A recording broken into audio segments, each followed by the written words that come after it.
Hello and welcome back to the Bright Light Wellness YouTube channel. Thank you so much for being here. I'm so excited to chat with you about another amazing topic today. Today, I want to chat with you about macros. I am not a big fan of counting macros. I don't think it's necessary. Um, in fact, I want to just let you know that if you count your macros and you put your body in a calorie deficit, especially without read feed days, and especially without um, going back and going to like a build phase where you are in a deficit and then you go back and you replenish by being in a surplus or being at maintenance. If you don't not going in and out of that and you just stay in a calorie deficit for a long time, you will absolutely activate what's called the cell danger response.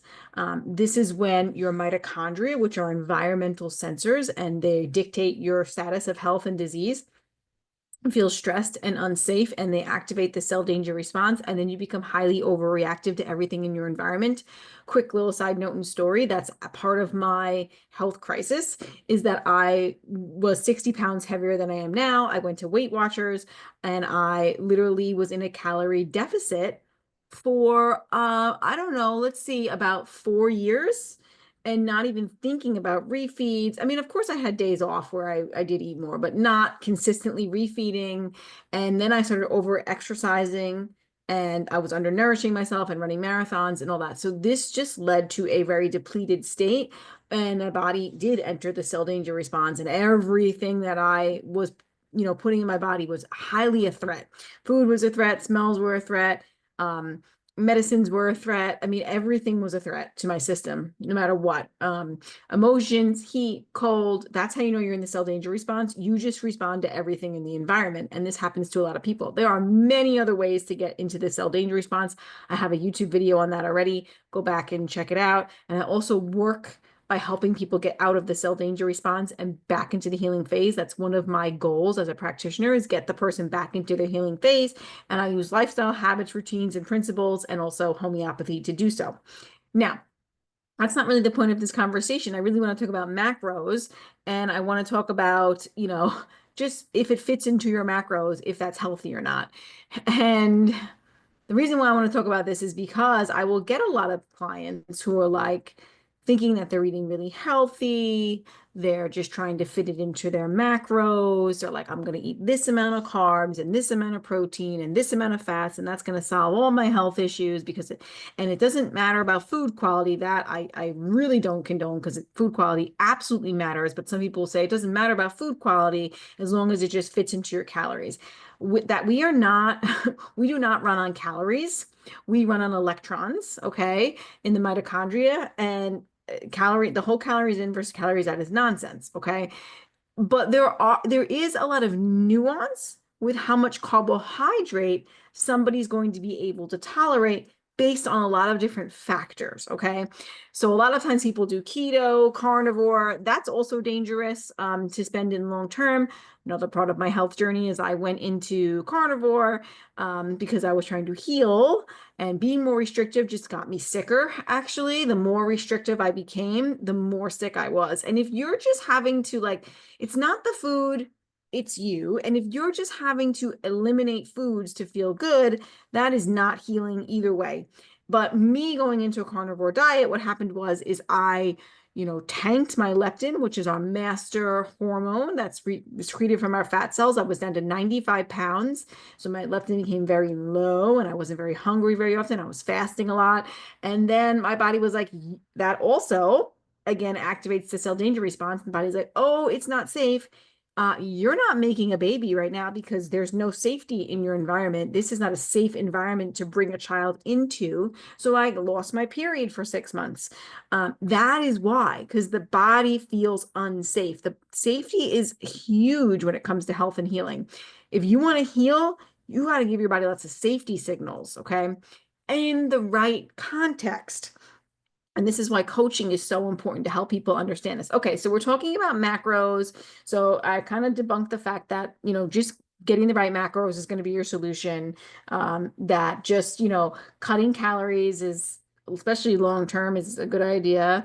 And that, restrictive diets are a good idea, not so much, right? They cause more harm than they cause good, at least in most cases, I would say. Now, the other thing I want to talk about is people like to do the keto carnivore diet because they have this fear of carbohydrates. And I get it because after I did carnivore, I went keto and I did feel better on keto than I did on carnivore, but certainly not an ideal level of health. And I was like afraid to add carbohydrates in because I kind of became more carbohydrate intolerant. So then I would eat carbohydrates and not feel as good because I wasn't used to them. It's like such a disaster how we play these games with our system and then we actually cause more harm than good. So when it comes to knowing about how much carbohydrates, fats, proteins you should be eating, this is a nuanced conversation. I would say most people should be eating protein at every meal, and I mean bioavailable protein from animal sources, right? That is your body can use and absorb those nutrients, right? That's going to help you be more satiated. It's going to give your body the amino acids and building blocks it needs.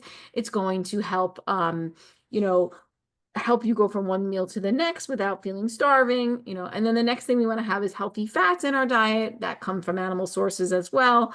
And we want to not just be, you want to have a balance of those healthy fats, and we want all those healthy fats to come from whole real food sources, right? I'm talking your butter, I'm talking your lard, I'm talking your tallow, and all grass-fed, but then you also don't want to just have saturated fats. We also need linoleic acid. That's an essential fatty acid that we actually need. So maybe it's flaxseed oil in a healthy cold pressed way, or some olive oil, or some walnuts that we're eating, or pumpkin seeds, or sunflower seeds. There are other ways to get these other healthy fats into our diet, but we want to have a variety of healthy fats. And that's actually one of the things that I do when I do a one-on-one coaching, or if I work on like lifestyle and nutrition audits. I go over your diet and your fatty acids, and I make sure that they're on point, and then I may give you some supports in that and just some ideas in your foods, how you can build on that a little bit.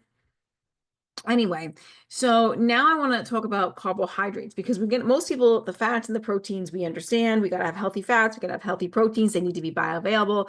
Healthy fats are so essential for building a brain. Your brain cannot thrive without healthy fats. In fact, healthy fats are actually the way that we help our body make hormones.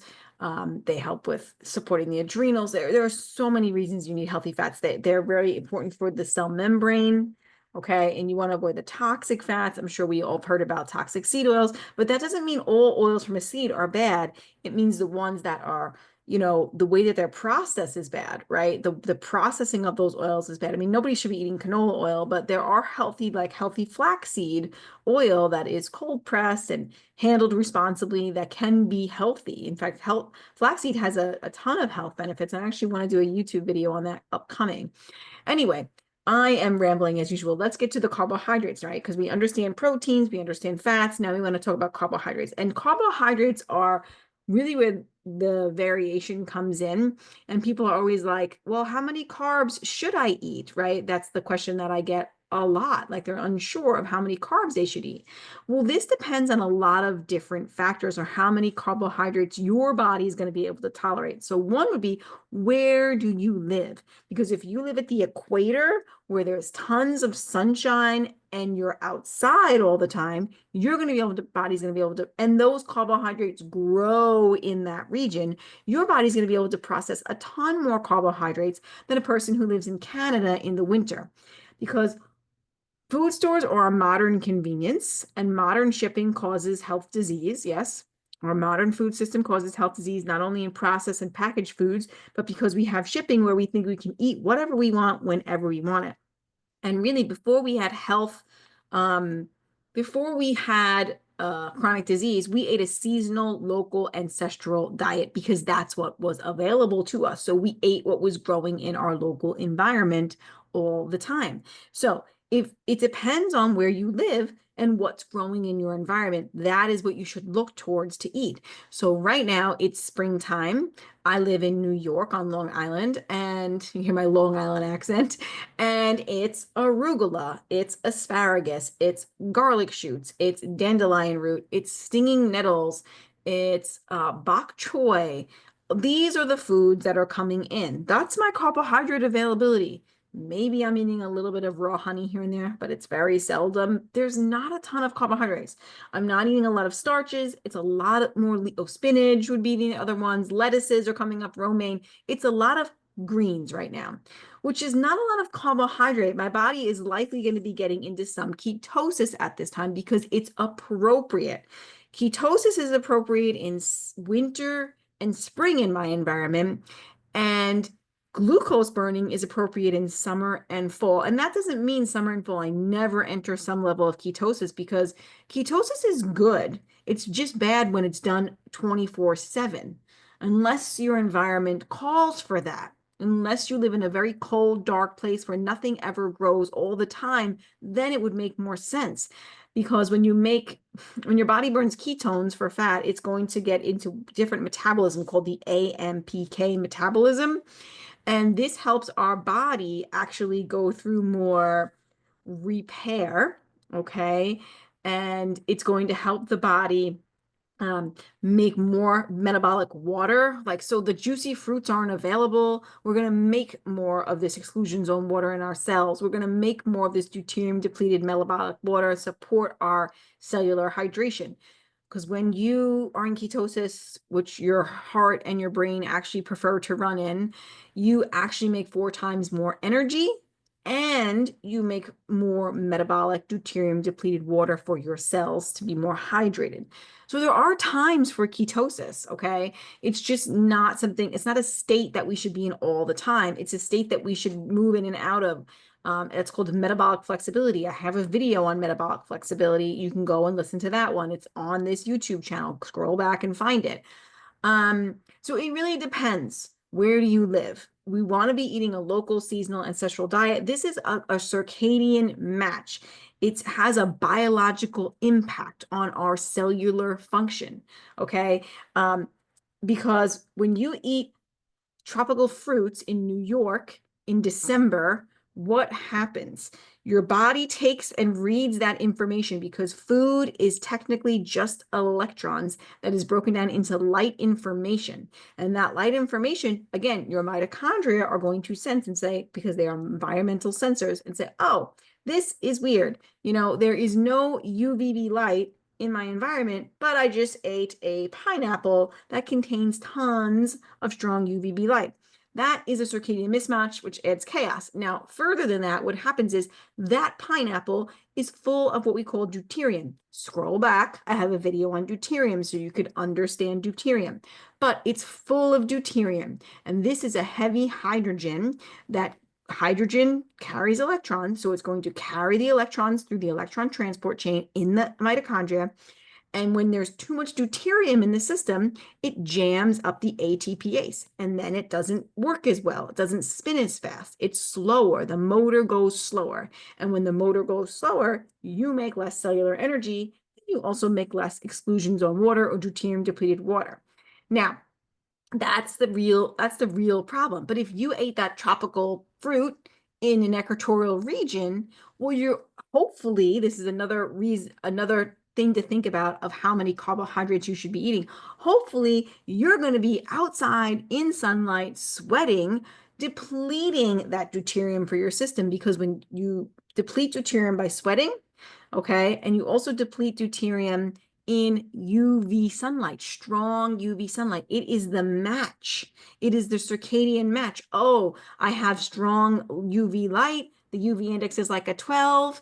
I grow the pineapple. I eat the pineapple, and my biology can handle the pineapple. Okay, so that is the question. Where do you live and what season is it? Those are the two biggest things that I think about when I'm talking about how I'm going to nourish a person, or how I'm going to help this person feel nourished. Where do they live and what season is it? What is growing in your local environment? And then to take it a step further about food stores is any food or water that is 60 hours away from being picked off of the tree. So the blueberry bush, right? I picked the blueberries off the blueberry bush, and it's 60 hours away from taking it from that blueberry bush. It now has what we call as a positive charge in the body. It has more protons, okay? than it would is if it was eaten directly off of the bush, where it'd have more of a net negative charge, more electron rich, more exclusion zone water. You run on negative charge. You run on electrons. You're an electrical being. So when you eat food shipped all the way, I live in New York, right? From the blueberries from California to here, they are absolutely 60 hours away from harvest, right? And most time when we're shipping food, it's absolutely 60 hours away. Even the bottled spring water that you may buy, or it's not directly from the spring, right? It's 60 hours away. It's lost its positive charge. It has more proton rich. It is not as healthy as it was if we were going to eat it right from our own garden. I do encourage you to grow a garden if you can. I'm growing some things. I've got a blueberry bush going. I've got strawberries. I've got lettuces coming in. I've got herbs coming in, broccoli, string beans, snap peas are coming up. All my fruits are, so I actually, watermelon, cantaloupes, zucchinis, cucumbers, they're all sprouting, peppers. I'm growing food that I'm going to eat right from tomatoes, right off of the vine. The thing with those foods that are not eaten right off the vine is they have a positive charge, like I said. So now your body, because it runs on a net negative charge, it has to take that positive charge and return it back to a net negative charge, which takes a lot of cellular energy. I have another YouTube video for you to go check out. It's with Robert Goulet from MEA Water. He's a water researcher. Fantastic video. Scroll back and check it out. But he explains this beautifully. And then he also has a device that I use in my home called the MEA Water device. It stands for magnetized, energized, and active water. And it helps bring the water back to a net negative charge. So it does this magnetism and vortexing that brings the water back to a net negative charge. And I also soak my fruits and vegetables that are not local, because we're human beings. We're not doing everything perfectly over here. I'm never claiming for perfection, always consistency and doing my best. But then I can take those fruits and veggies and I can soak them in some of this beautiful water, this structured water, this negatively charged water, and I can help imprint that message back and bring it back to more cellular coherence, because water, fruits, vegetables, anything from nature has a structure to it, and we want to help return it back to its natural structure with its net negative charge. Okay, that was big. You can learn more about the MEA water device in a couple of my YouTube videos. There's one with Robert Goulet called I don't remember what it's called, but it's maybe it's called The Power of Net Negative Charged Water. And then there's or structured water. And then there's one I just did on my own talking about it. And then yeah, well, that's good on that topic. But yeah, that also is important. Now, another thing you're going to think about on how much carbohydrates you can tolerate. Well, how is your circadian rhythms? How dialed are your circadian rhythms in? Because you're going to have a little bit more wiggle room and flexibility if you are dialed in on a healthy lifestyle practices. Like if your circadian rhythms are dialed in, if you're, blocking artificial light at night, if you're going to bed, you're eating with the rhythm of the sun, you're waking with the sunrise, you're earthing, you're gathering more energy from nature, right? You're doing all of the things that I'm constantly teaching on this channel to build a healthy lifestyle. Well, you're going to be able to tolerate a little bit more maybe than the person who has a unhealthy lifestyle, right? Who's sitting in front of artificial blue light at night, and because that just raises cortisol, insulin, and blood sugar without even the consumption of food, right? You also, somebody who's living an indoor lifestyle versus an outdoor lifestyle. This actually makes a difference in how many carbohydrates you can tolerate, because when you're outside in infrared sunlight and grounding and eating your food and spending a lot of time in nature, this is going to help balance your hormones, your cortisol, your insulin. But when you're inside in these artificial environments, you are basically losing energy to your environment, where outside you are gaining energy, and you are destroying your hormones, you're destroying your melatonin, your cortisol, your leptin signaling, all the things. You're harming yourself by being in these indoor environments, and you're fundamentally dehydrating your cells, so you have less cellular energy, you make less metabolic water. And you can learn all about all of this in my courses that I have. My main one, I would say, is my Get Your Light Right webinar and ebook, and I will teach you how to align your circadian rhythms and why it's foundational health, and also my cellular hydration webinar, which I also have a bundle, so you can bundle all of this together, which is a great idea. So you're saving some money. But check out those courses. right? Spending time in nature, gathering energy from nature, spending time and eating under infrared light, it's going to help activate the parasympathetic versus the sympathetic, right? The hypervigilance versus the rest and digest. There are so many factors that come into play when we're talking about how many carbohydrates should a person eat, right? How much do you move your body is another factor to think about. Well, if you're like living a sedentary lifestyle, especially like sitting in front of a screen all day, right? You're going to be absolutely not able to tolerate as much carbohydrates as the person who's outside walking every day in the sunshine, right? And who's maybe lifting some weights or doing some HIIT training workout. They need more carbohydrates than the person who's not, right? Who's living a sedentary lifestyle. You're going to need less carbohydrates. If you don't have a lot of time for exercise, do simple like exercise breaks. Like get up from your office and do a lap if you can. Get up from your office and take the long walk to the bathroom. Get up from your office and do a few squats. Do a few push-ups against the desk. Move your body a couple times throughout the day. Creates piezoelectricity, which is another way that we get energy, but it also it helps balance your cortisol, insulin, and blood sugar. We are not meant to be sedentary all day long. We are meant to be very active actually throughout the day. Of course, we'd have time where we're resting. We wouldn't be active 24/7, but we're meant to be pretty active during the day. Okay.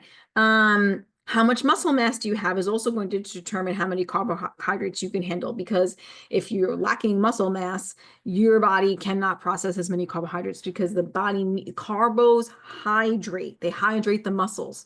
That's why like a lot of like professional athletes will bulk up on carbs right before like well, it gives them energy, of course, too, before like certain like athletic performances, but also like if you're like in an athletic show, you want to show your muscles more, you're going to bulk up on the carbohydrates because your muscles are going to be more fluid filled with water, because carbos actually hydrate carbohydrates. They hydrate your tissues.